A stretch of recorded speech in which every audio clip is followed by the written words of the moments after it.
Hello everyone. In our last video we discussed about exercise 1.1 introduction and in this video we will carry on exercise 1.1. तो start करते हैं अपना question number 1. Question number 1 में क्या है? Use Euclid's division algorithm to find the HCF of 135 and 225. Euclid division algorithm को use करते हुए 135 और 225 का एचसीएफ निकालना है. तो सबसे पहले इसका फर्स्ट पार्ट सॉल्व करते हैं. पहले तो हमें सिंपल डिवाइड करना है इसको.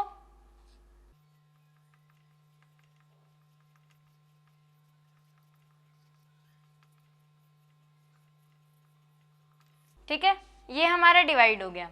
अब यहां से हमारा एचसीएफ क्या आया? 45.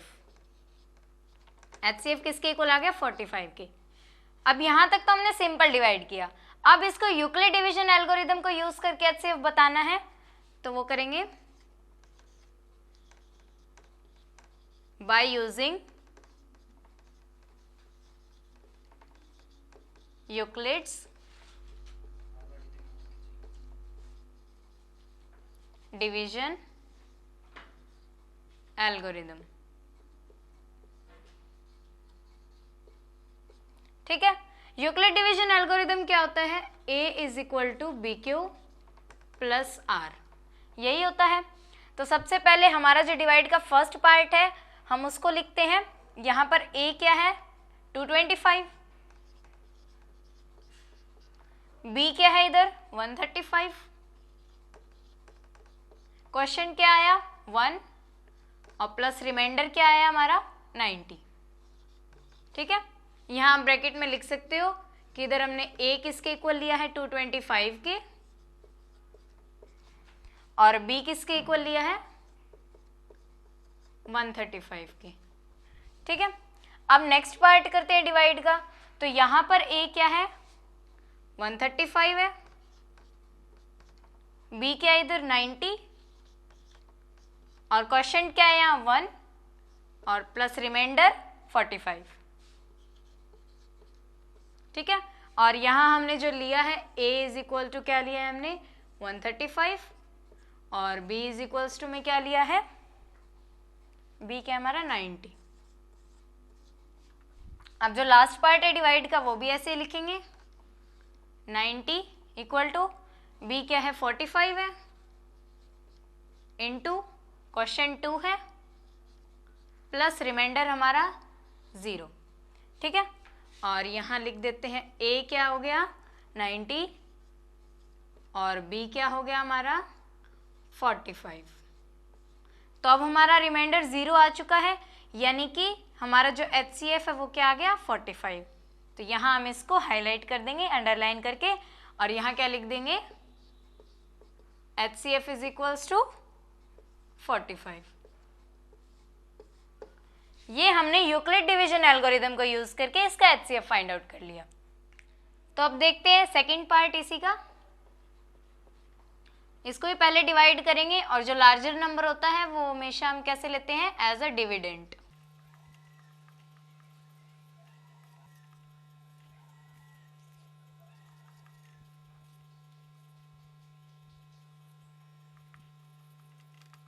तो ये होगी हमारी डिवाइड. अब इसके अंदर डिवाइड में एक ही पार्ट था, ये फर्स्ट पार्ट में सॉल्व होगी. तो हमारा एचसीएफ क्या आ गया यहाँ से? 196. ये आ गया एचसीएफ. अब इसको यूक्लिड डिवीजन एल्गोरिदम की फॉर्म में लिखते हैं. बाय यूक्लिड्स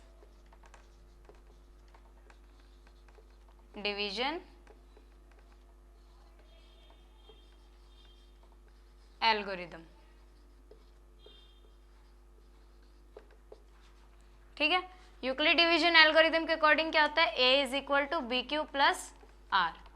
तो A क्या है हमारा? 38220, और B क्या है? 196, और question 195 plus remainder 0. First time में हमारा 0 आ गया तो आगे करने की जरूरत ही नहीं है. अच्छा, यहाँ पे A क्या लिया था? 38220, और B क्या लिया था? 196. तो यहां से हमारा फाइनल आंसर क्या आ गया? 196. तो HCF यहाँ लिख देंगे इज इक्वल टू 196। ठीक है, थर्ड पार्ट है, ये आप खुद सॉल्व करें, आपको कोई भी डाउट हो तो आप पूछ सकते हैं। नेक्स्ट है क्वेश्चन नंबर 2। क्वेश्चन नंबर 2 में क्या लिखा हुआ है, show that any positive odd integer is of the form 6q + 1, 6q + 3, 6q + 5 where q is some integer. ऐसा क्वेश्चन हमने एग्जाम्पल में भी किया है। इसमें क्या कह रखा है कि कोई भी पॉजिटिव ऑड इंटीजर है वो किसकी फॉर्म में है, 6q + 1, 6q + 3 और 6q + 5 where q is some integer. तो हमें ये यूक्लिड डिवीजन एल्गोरिदम की हेल्प से सॉल्व करना है। तो अब यूक्लिड डिवीजन एल्गोरिदम के अकॉर्डिंग क्या होता है, a = bq + r होता है। तो यहाँ पर q तो हमें दे रखा है q इज सम इंटीजर, और बाकी a b r ये हम खुद से लेट करेंगे या फिर देखेंगे कि इनकी क्या वैल्यूज आ सकती है यहाँ पे, तभी हम यूक्लिड डिवीजन एल्गोरिदम की हेल्प से इसको सॉल्व कर सकते हैं। तो सबसे पहले हम लेट करेंगे, let a be any positive integer, a कोई भी पॉजिटिव इंटीजर हो सकता है, क्योंकि क्वेश्चन में भी यही लिखा हुआ है किसकी फॉर्म में शो करना है, हमें पॉजिटिव ही शो करना है, नेगेटिव नहीं लेंगे। ठीक है, let a be any positive integer, तो b किसके इक्वल होगा, b हमेशा वही लेना है जो यहाँ पर लिखा हुआ हो। ठीक है, क्योंकि b के साथ q लगा हुआ है, और जितने भी ये फॉर्म दे रखी है यहाँ पे 6q, 6q, q के साथ 6 लगा हुआ है, यानी कि ये है b की वैल्यू। यहाँ पे देखो, यहाँ पे bq है, तो यानी कि b की वैल्यू क्या है, 6 है, तो b क्या लेंगे, b = 6 ले लेंगे। तो लिखते हैं यहाँ पे बाय यूक्लिड्स डिवीजन एल्गोरिदम क्या होगा, a = bq + r, ये होगा। a आ गया हमारे पास, b आ गया 6, q हमें दे रखा है q इज सम इंटीजर, और r रिमाइंडर क्या होगा, रिमाइंडर हमेशा क्या होता है, जो यूक्लिड डिवीजन एल्गोरिदम की मैंने डेफिनेशन करवाई थी उसमें मैंने बताया था रिमाइंडर क्या होता है, ऑलवेज ग्रेटर देन और equal to 0 and less than b।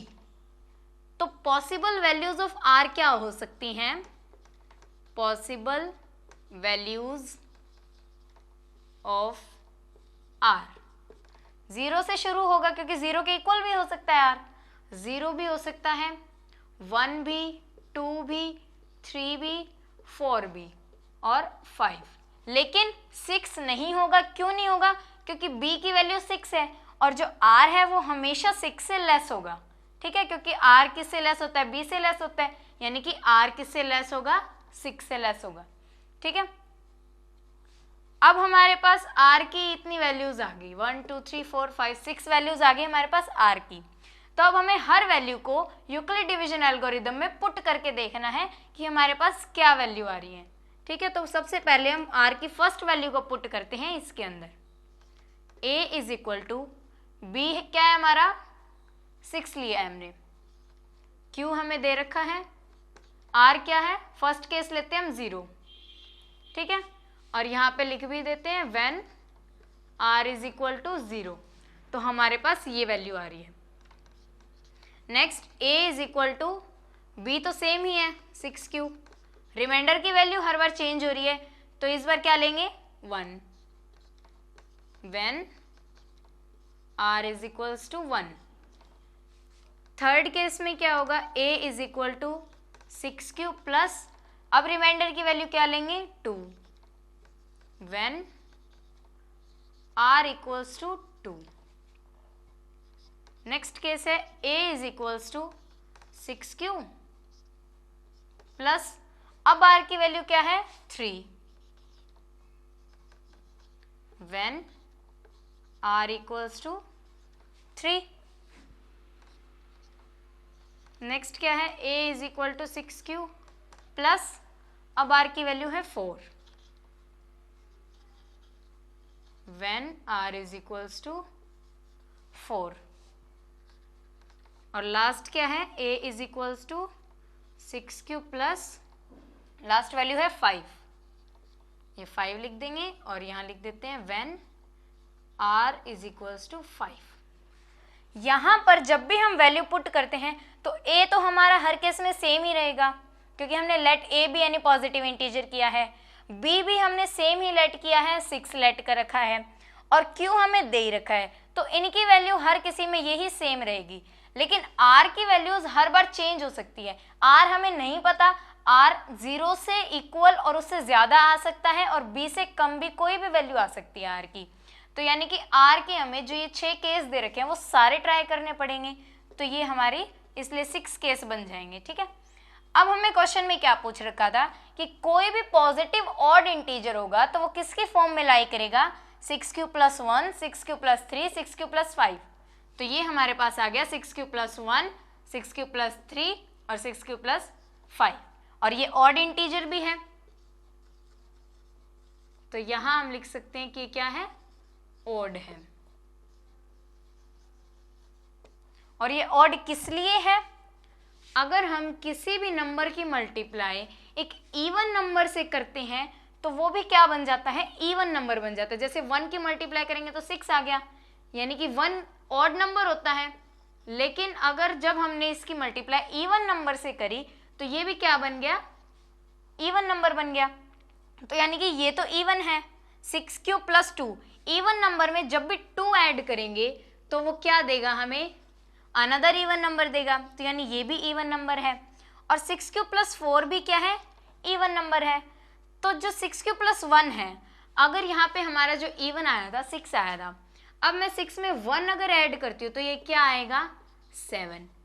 अगर 6q में यानी कि जो हमारे 6 आया है इसमें मैं 3 ऐड करती हूँ तो क्या आएगा, 9, और अगर 6 में 5 ऐड करती हूँ तो क्या आएगा, 11। यानी कि ये जो 7, 9 और 11 आए हैं ये क्या है, ऑड है, यानी 6q + 1, 6q + 3 और 6q + 5 क्या होंगे, ऑड पॉजिटिव इंटीजर्स होंगे। यही हमें इसके अंदर शो करना था। ठीक है, तो चलिए करते हैं अपना क्वेश्चन नंबर 3। क्वेश्चन नंबर 3 में क्या है, an army contingent of 616 members is to march behind an army band of 32 members in a parade. यानी कि 616 मेंबर्स का एक ग्रुप है जिनको 32 मेंबर्स के पीछे परेड करना है, और कैसे करना है, the 2 groups are to march in the same number of columns. यानी कि नंबर ऑफ कॉलम्स क्या होने चाहिए, सेम होने चाहिए। यानी कि ये जो नंबर ऑफ कॉलम्स है, मान लीजिए इनको ऐसे मार्च करना है तो इनके नंबर ऑफ कॉलम्स क्या होने चाहिए, सेम रहने चाहिए। तो नंबर ऑफ कॉलम्स सेम रहे उसके लिए हमें बताना है what is the maximum number of columns in which they can March.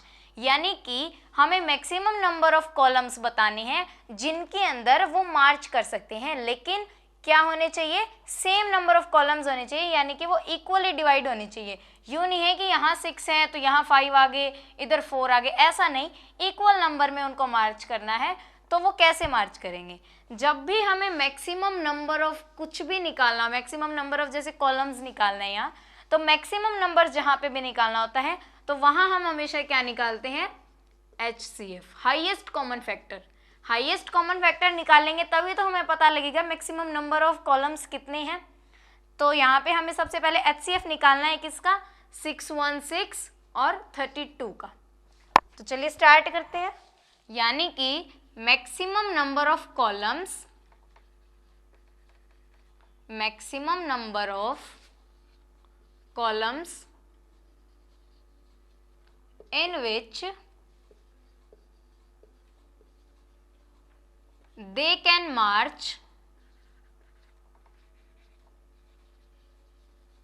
Equal to में क्या है, HCF। और किसका HCF निकालना है, 616 और 32 का। ठीक है, तो HCF निकालते हैं हम डिवीजन मेथड से।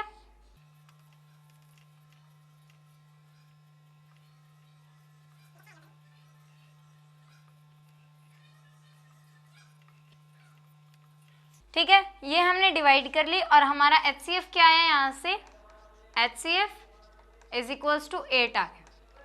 HCF आ गया हमारा 8, यानी पता तो हमें लग गया कि मैक्सिमम नंबर ऑफ कॉलम्स कितने होने चाहिए, 8 कॉलम्स होने चाहिए। लेकिन इसे कैसे करके दिखाना है, यूक्लिड डिवीजन एल्गोरिदम से।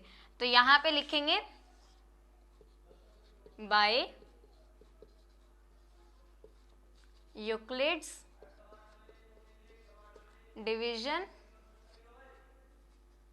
एल्गोरिदम।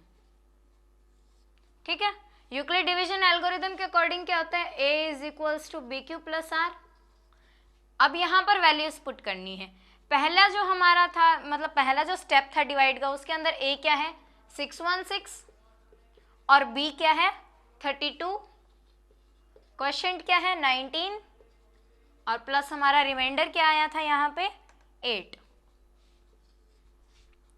और यहाँ लिख देंगे a इज इक्वल्स टू 616 और b is equals to 32। Next step था हमारा डिवाइड का, वहां पे a क्या था 32, b क्या है 8 और क्वेश्चन क्या आया था 4 प्लस रिमाइंडर 0। और यहाँ लिख देंगे हम a is equals to 32 and b is equals to 8। तो अब यहाँ जब रिमाइंडर 0 आ जाए तो जो लास्ट का जो हमारा b आता है वही क्या होता है हमारा HCF होता है। तो यहाँ हम इसको अंडरलाइन करके शो कर सकते हैं कि हमारा जो HCF आया है वो क्या है 8, यानी कि maximum number of columns in which they can march is equal to 8 columns. ये हमारा फाइनल आंसर हो जाएगा 8 कॉलम्स। ठीक है, तो करते हैं अपना क्वेश्चन नंबर 4। क्वेश्चन नंबर 4 में क्या दे रखा है, use Euclid's division lemma to show that the square of any positive integer is either of the form 3m और 3m plus 1 for some integer m। यानी कि अब क्या दे रखा है, पहले हमें देते थे सिर्फ any positive integer is of the form of 3q या 3q प्लस 1 3q प्लस 3। अब क्या दिया है, स्क्वायर दे दिया, यानी कि जो भी हम पहले केस निकालते थे वैसे ही सारा करना है, बस लास्ट में उन सब का स्क्वायर करके दिखाना है, क्योंकि स्क्वायर पूछा हुआ है क्वेश्चन में।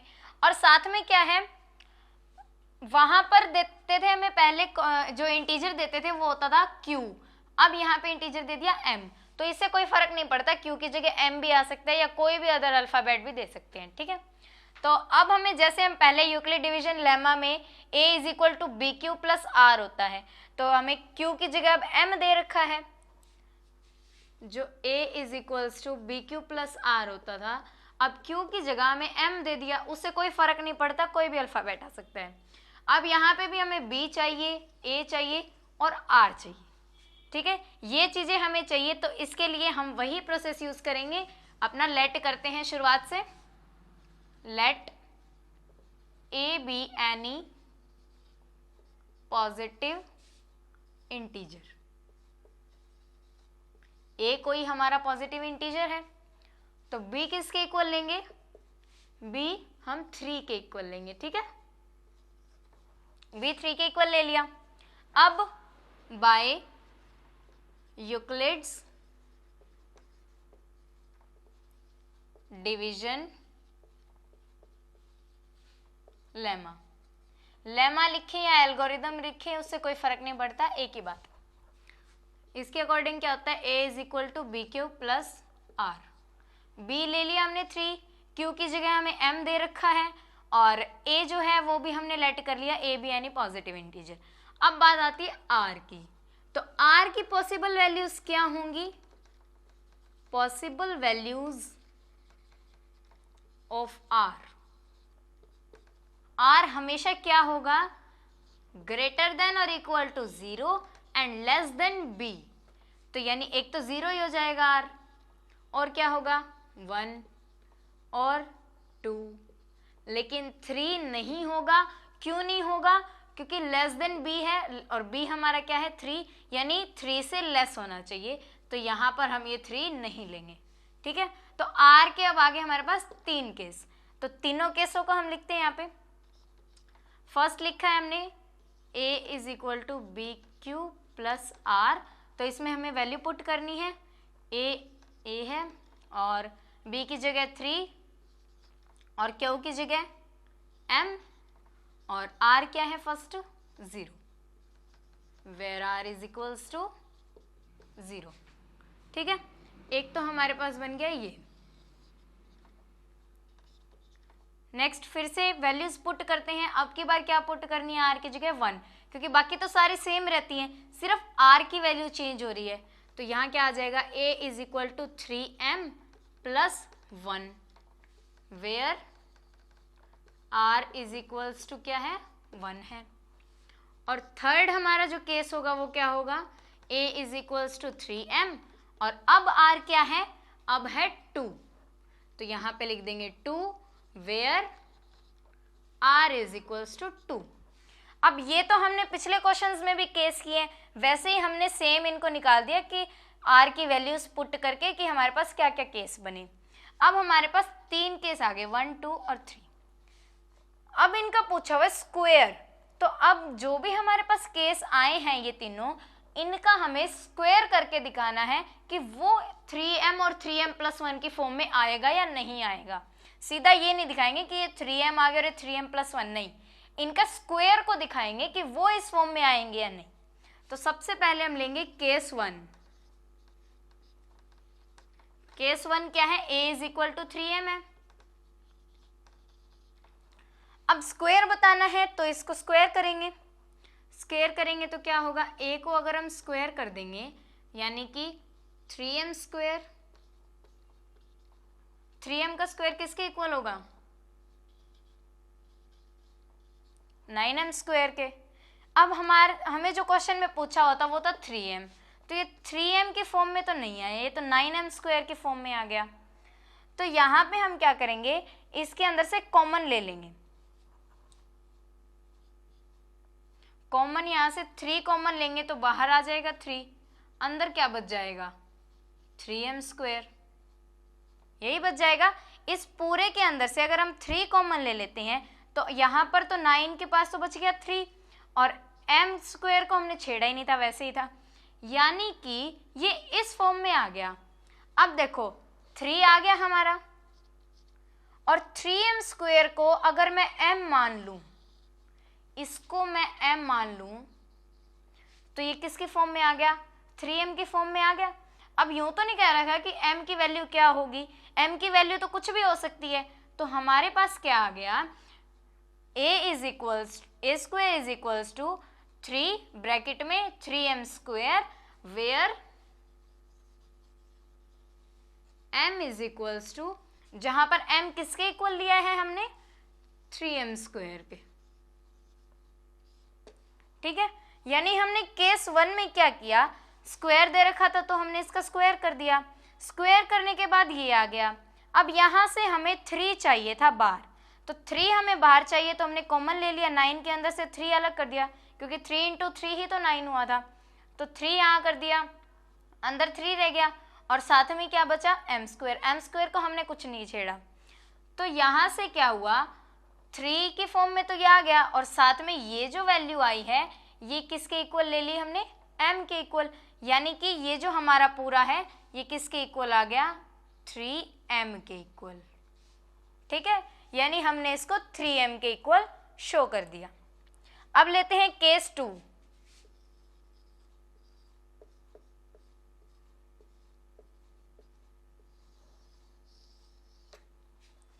केस 1 हमने कर लिया जहां पे a is equal to 3m था।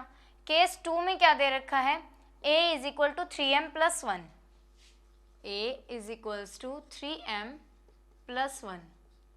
अब यहाँ पर भी सेम ही मेथड अप्लाई करेंगे कि स्क्वायरिंग करेंगे इनकी। अगर हम इसकी स्क्वायरिंग कर देते हैं, a की स्क्वायरिंग, तो ये क्या बन जाएगा, 3m प्लस 1 का होल स्क्वायर। और कैसे खुलेगा ये, a square plus b square plus 2ab, a square करेंगे तो यहाँ पर आएगा 9m square plus 1 plus 2ab करेंगे, 2 3 6 यानी कि 6m, ये आ गया। अब देखो यहाँ पर हमारे पास प्लस 1 तो आ गया, ये जो हमें 3m के फॉर्म में तो हमने इसको शो कर दिया, और किस में शो कर सकते हैं हम, 3m प्लस 1 की फॉर्म में, तो यहाँ पर प्लस 1 तो आ गया, इस प्लस 1 को हम रख देते हैं यहाँ साइड में। अब ये दोनों, इन दोनों में से अगर मैं 3 कॉमन ले लूँ बाहर, 3 ले लिया मैंने, तो अंदर क्या बचेगा, यहाँ इस टर्म में क्या बचेगा, 3m स्क्वायर प्लस यहाँ से भी अगर मैंने 3 ले लिया तो यहाँ क्या बचेगा, 2m ब्रैकेट में। तो अब किसके फॉर्म में आ गया ये 3, और इसको हमने क्या मान लिया, ये पूरा क्या है m है प्लस 1। हमारी किसकी फॉर्म आ गई है 3m प्लस 1, और जो हमें क्वेश्चन में पूछा गया था। ठीक है, यानी ये जरूरी नहीं है कि m की वैल्यू जो है वो m ही आए, m कोई भी इंटीजर है तो m की वैल्यू कुछ भी आ सकती है। यहाँ पर m की वैल्यू थी 3m स्क्वायर, यहाँ पे m की वैल्यू क्या है 3m स्क्वायर प्लस 2m। ठीक है, लास्ट में हमने शो कर दिया कि ये किसके इक्वल आ गया 3m प्लस 1 के इक्वल। अब लास्ट केस है हमारा केस 3। केस 3 में क्या है, a is equal to 3m plus 2, a is equals to 3m plus 2।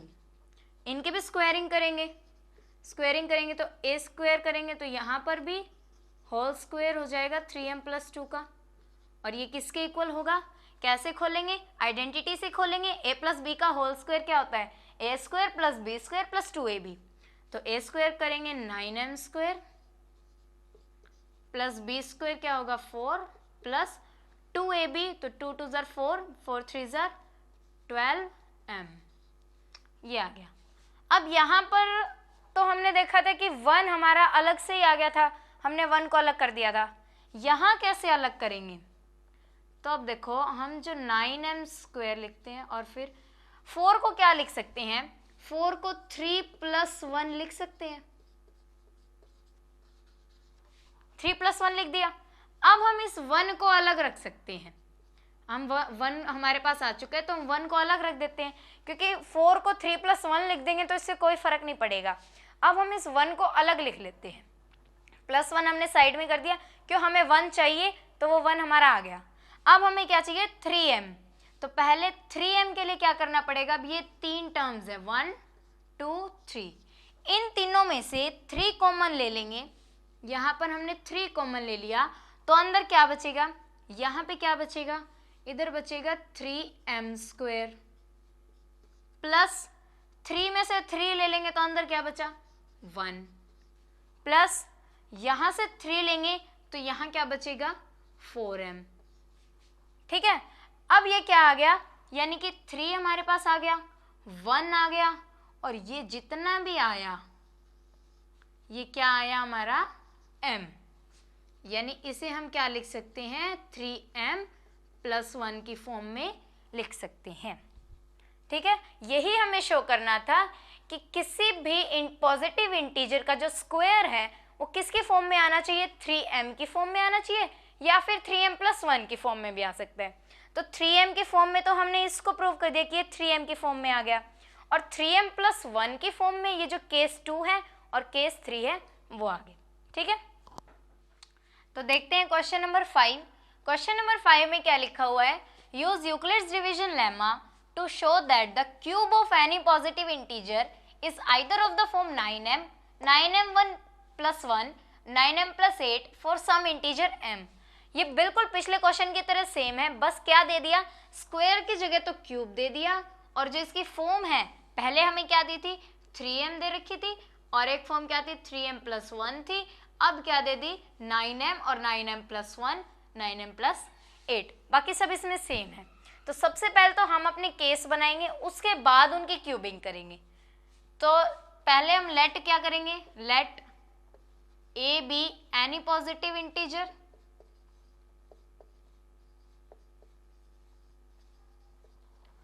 और b इक्वल टू क्या लेंगे, अब यहाँ पर b किसके इक्वल है, b हम 9 ले सकते हैं, लेकिन 9 लेंगे तो फिर हम जब 9 को क्यूब करेंगे तो क्यूब करने में हमारी जो कैलकुलेशन है वो बहुत लंबी चल जाएगी।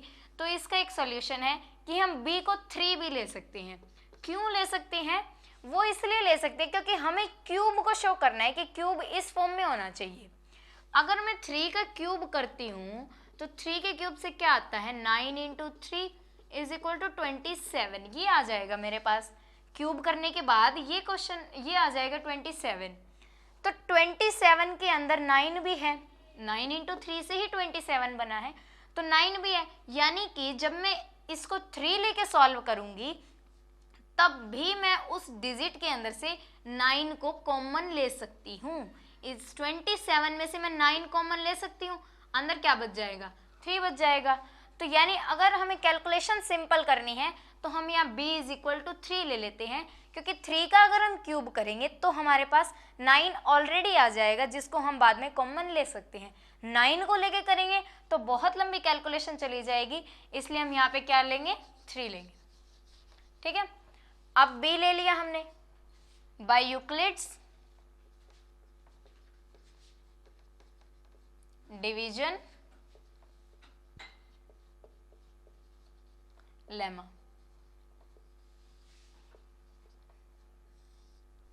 a = bq + r।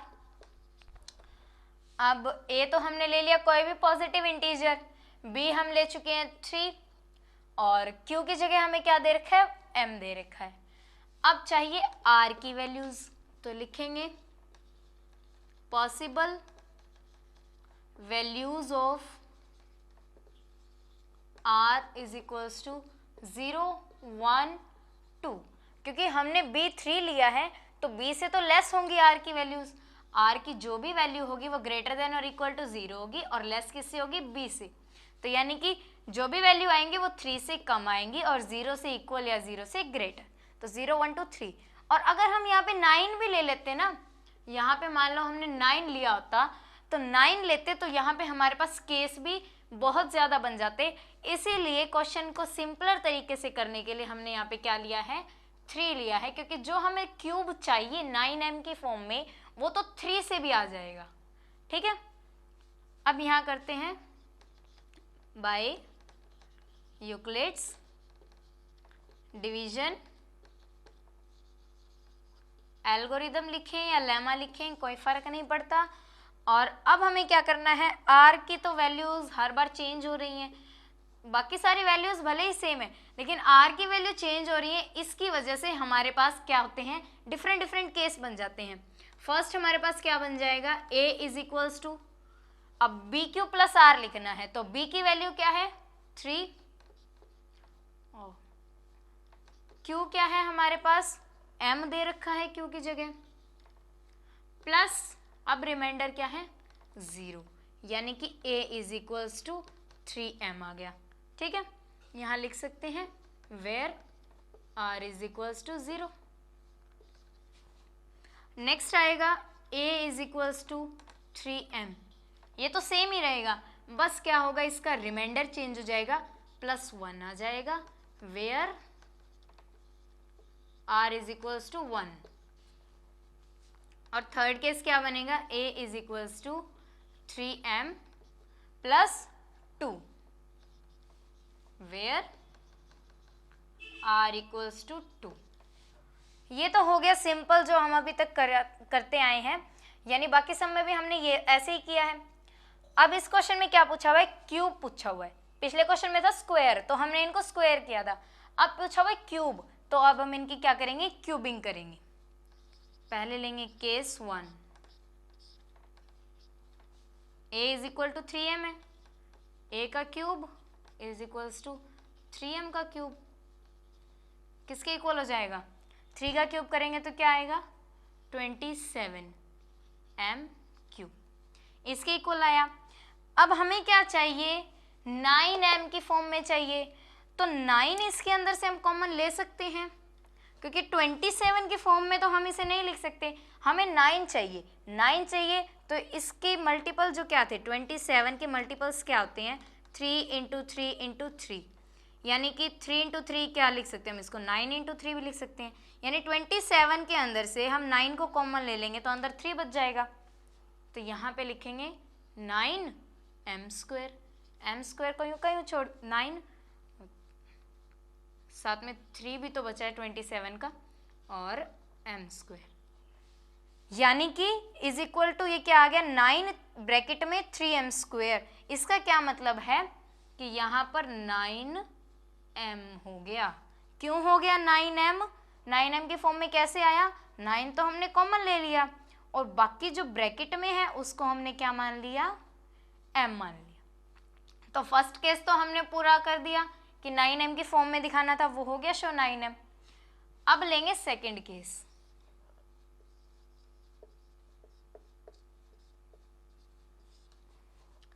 Second case में क्या है, a is equal to 3m plus 1, a equal to 3m plus 1। अब इसकी भी क्यूबिंग करेंगे, a cube is equals to 3m plus 1 का होल क्यूब। अब हम यहाँ पे a क्यूब है और इधर 3m प्लस 1 का क्यूब है, तो इसकी क्यूबिंग को हम खोलेंगे तो a प्लस बी का होल क्यूब किसके इक्वल होता है, a cube plus B cube plus 3a square B plus 3ab square. तो हम इसके अकॉर्डिंग इसको यहाँ खोलेंगे। पहले क्या है, a क्यूब करना है हमें, तो यहाँ पे क्या आ जाएगा 27m क्यूब प्लस b का क्यूब क्या होगा, 1 का क्यूब करेंगे तो 1 ही आएगा, प्लस 3a स्क्वायर b यानी कि 3 इंटू ए स्क्वायर, इसका स्क्वायर क्या होगा 9m स्क्वायर, 9m स्क्वायर को 3 से करेंगे तो 27m स्क्वायर आ जाएगा। और आगे क्या करेंगे 3ab स्क्वायर प्लस 3a, 3 को a से इससे मल्टीप्लाई करेंगे तो क्या आएगा 3 3 ज़र 9m, तो ये आ जाएगा हमारा 9m। ठीक है, अब सेकंड जो केस है उसके अंदर हमें 1 को अलग करना है, तो यहाँ से 1 को अलग कर देते हैं, ये जो 1 है। अब हमें क्या चाहिए 9 चाहिए, यानी इन तीनों टर्म्स में से हमें क्या चाहिए 9 चाहिए, और ये इनके अंदर 9 है भी, 9m में तो 9 है, 27 मैंने आपको बताया 9 इंटू 3 से 27 बना है, तो यानी कि इसमें से 9 कॉमन ले सकते हैं, तो यहाँ से हम 9 कॉमन ले लेते हैं। अंदर क्या बचेगा, यहाँ तो बचेगा 3m क्यूब प्लस इधर क्या बचेगा 3m स्क्वायर प्लस यहाँ से तो हमने पूरा 9 ही ले लिया, तो अंदर क्या बच गया m। ठीक है, यानी कि अब हमने ये किसकी फॉर्म में लिख दिया, इसको 9 आ गया हमारे पास, 9m प्लस 1 में लिखना था तो 9 आ गया, 1 आ गया, और ये जितना भी ब्रैकेट में आया, क्योंकि यहाँ पे देखो यहाँ पे भी m जो है वो 9 के साथ मल्टीप्लाई में है, तो ये पूरी टर्म यहाँ पे 9 के साथ मल्टीप्लाई में है, तो इस पूरी को हम लिख सकते हैं 9m प्लस 1। दो केस हम कर चुके हैं, 9m के इक्वल हमने कर दिया और 9m प्लस 1 के इक्वल भी हमने प्रूव कर दिया।